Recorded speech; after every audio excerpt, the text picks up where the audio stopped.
what China would be. First, I'd like to introduce the characteristic of a Chinese dual society. The first, the basic structure, it is the basic structure. Up till now, although China has the first export country and the second import country and the second GDP, the dual economic system is a very typical characteristic of modern China, and it would be a long-term phenomenon. But as I said at the beginning, the dual system in China is positive as well as negative. But the last 30 years, Chinese scholar circle never mentioned it's a positive. The function, the economic growth and social stability is based on such a dual system. Because, first I give an example. The labor price in China, everybody knows there are surplus labor supply in China's society, in economic system, because we have 900 million of labor. In such a huge supply, surplus supply, why not Chinese worker salary can maintain such a level? Because we have a rural society. If the salary in the urban area sector, the salary is lower than their income in countryside, in rural society, in their hometown, they will quit. They will go back to their home. So that's the bottom of the Chinese workers' salary. They never can break down because there are the dual system. The standard is rural income. Excuse me. On the other hand, the Chinese worker salary never be high enough. You know that in this year the shortage of worker supply, but the factory, the company hesitated to increase their salary. Why? Because they think that the sky is decided by the rural society. If the salary in urban society is double the income of the rural income, they think the workers would accept it, would think it's a very good opportunity. They can't accept the job, in this salary level. So the dual society, the rural society, rural way of production, rural way of lifestyle, and rural community, as a whole, gave the channel of the Chinese workers' salary, never too lower and never too high, and that supports 30 years Chinese greatly increased economic growth. That's fundamental. It's not a Deng Xiaoping's policy. It's not only open door. It's not only reform, but the dual system played a fundamental function for supporting Chinese great increase these 30 years. One function is the salary, the labor price channel. The third, the Chinese dual system can provide a basic living condition for the Chinese workers, because in the rural area they have their independent living way. That means land, house, and second, their community, that's their family and neighbor. So you know the culture of Chinese, the fundamental element is the familianism. So the family, the neighbor. So their collectivism means that they're based on this group and the local market. And they have although it's very limited, but it's an independent public goods supply system.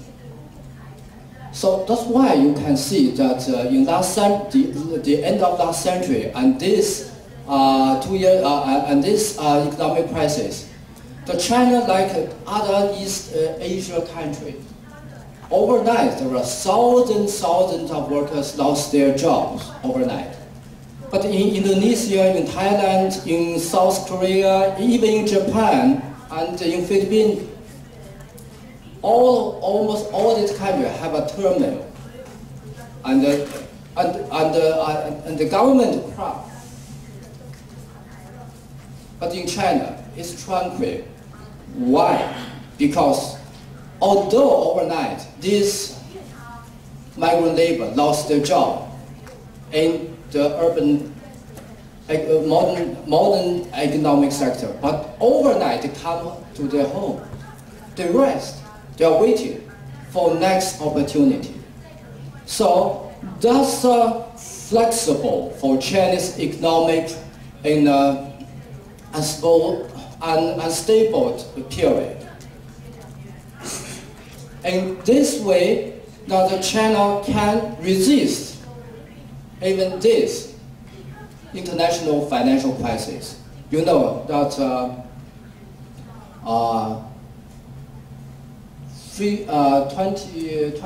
25 million of people in last year lost their job. But there is no much impact on the Chinese society and economy. So I will be quick. I leave the time for your question. So in this model, in this dual model, and China have a very typical and characteristic phenomena. It's flexible urbanization. That's I gave the name. What is flexible urbanization? It's permanent. It's one-way urbanization. No, China is flexible. They can back to their hometown and they can find a better condition and go to the urban sector again. And they can repeat it according to their own situation and economic situation. So it's flexible. If we have such a mechanism, we will have a very great, huge slums, like other countries, like other developed countries. And we might have a turmoil, social turmoil, when there are the economic do not stable, in a stable state. That's why, from my point of view, I never agree to abolish this Chinese typical characteristic dual system. I would like to suggest to promote this reconstruction of the dual system in China, because this dual system, to some degree, is destroyed by the market. I don't want to say too much on this point. And this dual system in China still have their weakness. I never mentioned it, but there are a lot of scholars mentioned it for 30 years. Rebuild, not abolish the dual system. We have to build a balancing, not the dominating rural-urban dualism. Continuous, not polarized dual pattern.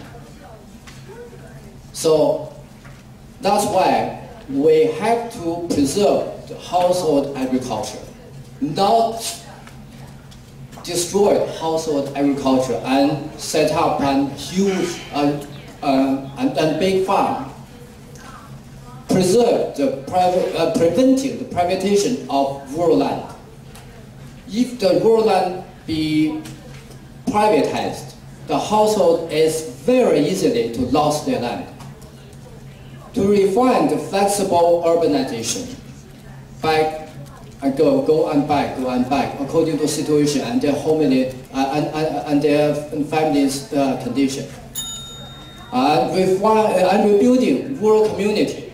We have a rural community, but this last 30 years is have a great impact by the market value and market force.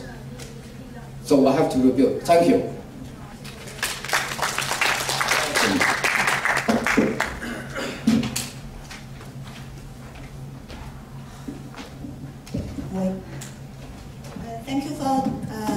Chen. He has done a lot of researches in the area of rural society studies, but because of the time, he can't share all of his thoughts with us. Fortunately, we can discuss more in the Q&A point. And next, let's welcome Mr. Farhad Mazhar from Policy Research for Development Alternative, Bangladesh. And he is also the founding managing director of the UBI NIG.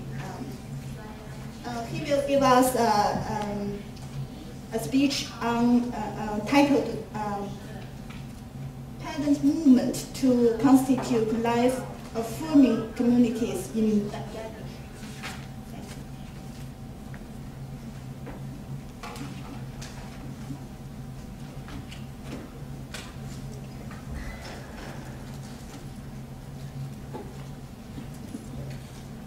Yeah, thank you very much, Dr. Teng Wei, our moderator for this session. And I'd like to thank all of you for coming for this very interesting session. I work for policy research organizations, but also mainly we work for the movement. Especially I'm going to present to you about a very interesting present movement called Noya Krishi agriculture, Noya Krishi agriculture, which means actually new agricultural movement. So Noya Krishi Andolan means really new agriculture.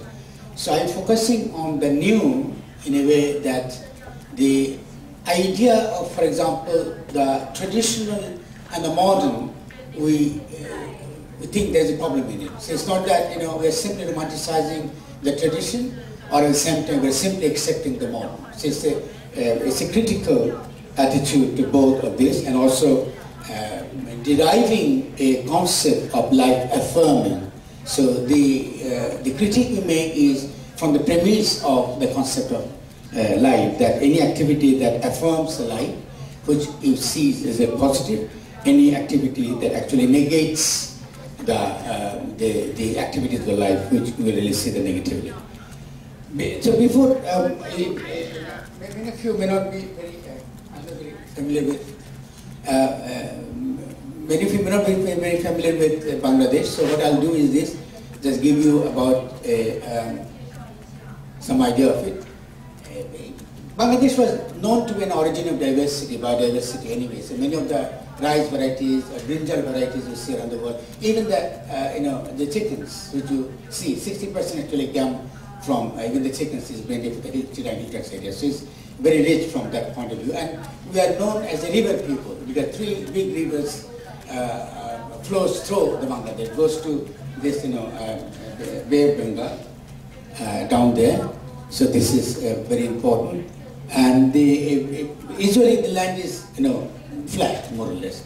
And the right side, this is the movement these are the black spots are our different centers, but we don't use the word centers. In Bengali we call it Biddavar, which means the learning spaces for the farming communities.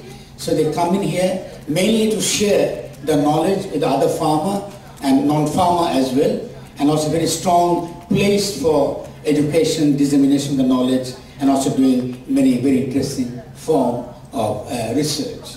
So before even I go to show you some more other pictures, the pictures will help me to really talk about this whole movement. Some of the concepts we actually challenge in this movement. When I speak even to you in English, I see the difficulty in translating some of the knowledge and the ideas which is embedded in the Bengali language or embedded in the farmers' languages, the way they try to see their own world. They like to judge, assess their own world, and at the same time look into for the new opportunities. So let's say agriculture, the word we use it generally in a norm, by definition can't be except being ecological. We always get confused with agriculture and industrial food production. So most of the time when you talk about agriculture, it's very difficult to communicate because we have the paradigm of industrial food production and take it as an agriculture. Agriculture is a very different kind of practice. Agriculture by its very definition is also life-affirming, because it produces the life in a very broad sense of the term. There is also the, let's say, concept of the biodiversity. Even then, it's a fairly modern notion, and it partly also become very important for the government policymakers, because there is a Convention of Biological Diversity, Ramsar Convention, very international, legal documents are not really available. But biodiversity is not about diversity. You may be very quite surprised at what I'm talking about. Diversity is actually about the unity. I will try to understand that nature is not simply differentiated different departments called fisheries, livestock, forestry, seed sector, and then the farmer. It's a unity of the whole thing. And secondly, the concept of the food is again a very consumer concept of the food. Food is not simply something which we eat just for our hunger. Food is something which is a culturally loaded notion. So the kind of food you consume is also the kind of culture you build up. It's a kind of social relationship you build up around the whole notion of the food, whether it is in the traditional society, in the modern society or not. So, I mean, these are really very important notions to understand how Noyakishi agriculture